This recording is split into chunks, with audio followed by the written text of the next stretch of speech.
नमस्कार। ओम आराधना चैनल में आपका हार्दिक स्वागत है। इस साल कब है रमा एकादशी व्रत, जानते हैं पूजा का शुभ मुहूर्त और महत्व। वीडियो शुरू करें इससे पहले आप सभी से हाथ जोड़कर निवेदन है, प्लीज चैनल को लाइक, शेयर और सब्सक्राइब करें। हिंदू पंचांग के अनुसार प्रत्येक वर्ष कार्तिक माह के कृष्ण पक्ष की एकादशी तिथि को रमा एकादशी का व्रत रखा जाता है। इस दिन भगवान विष्णु की पूजा करने और व्रत रखने का विधान है। रमा एकादशी को सबसे शुभ और महत्वपूर्ण एकादशी माना जाता है। इसे कार्तिक कृष्ण एकादशी या रंभा एकादशी के नाम से भी जाना जाता है। यह एकादशी दिवाली के 4 दिन पहले आती है। रमा एकादशी व्रत को सबसे महत्वपूर्ण एकादशी में से एक माना जाता है। कहा जाता है कि रमा एकादशी का व्रत करने से ब्रह्म हत्या सहित अनेक प्रकार के पाप नष्ट हो जाते हैं। जो भी व्यक्ति रमा एकादशी व्रत की कथा को पढ़ता या सुनता है उसके भी पाप मिट जाते हैं। ऐसे में जानते हैं रमा एकादशी की तिथि, पूजा विधि और महत्व के बारे में। पंचांग के अनुसार कार्तिक माह के कृष्ण पक्ष की एकादशी तिथि की शुरुआत इस साल 20 अक्टूबर को शाम 4:04 से हो रही है। वहीं ये तिथि अगले दिन 21 अक्टूबर को शाम 5:22 तक रहेगी। उदया तिथि के अनुसार रमा एकादशी का व्रत 21 अक्टूबर को रखा जाएगा।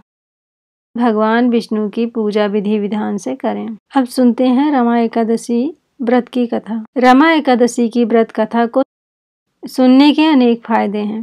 एक बार मुचकुंद नाम का एक राजा था। उनकी एक बेटी थी जिसका नाम चंद्रभागा था।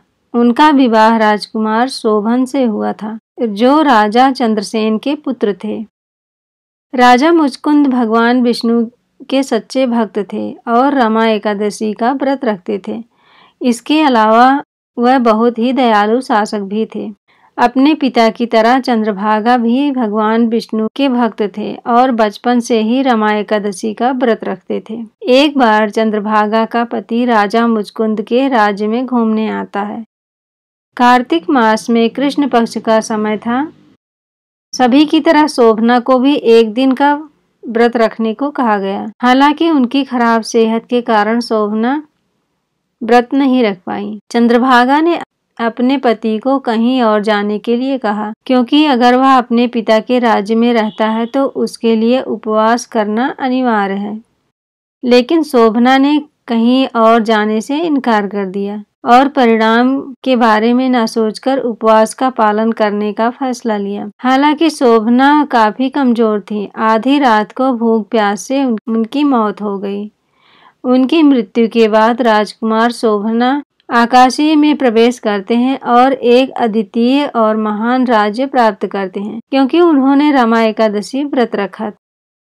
वह जबरदस्ती व्रत रख रहा था। एक दिन मुचकुंद के राज्य से एक ब्राह्मण बाहर गया और उसने शोभना को अपने अदृश्य राज्य के साथ देखा। शोभना ने अपनी सारी समस्याएं ब्राह्मण को बताई और उनसे अपनी पत्नी चंद्रभागा को सब कुछ बताने का अनुरोध किया। ब्राह्मण वापस आया और राजकुमारी चंद्रभागा को अपनी सभी समस्याओं के बारे में बताया।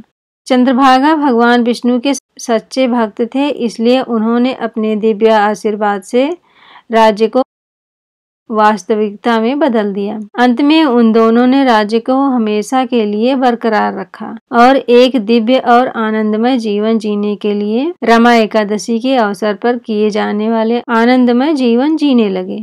रमा एकादशी के दिन भगवान विष्णु के साथ माँ लक्ष्मी की भी पूजा की जाती है। जय लक्ष्मी माता। कमेंट में जय लक्ष्मी माता जरूर लिखें। अगर आप इस चैनल पर नए हैं तो प्लीज़ लाइक, शेयर और सब्सक्राइब करें, इससे आने वाले वीडियो आपको मिल जाए। धन्यवाद।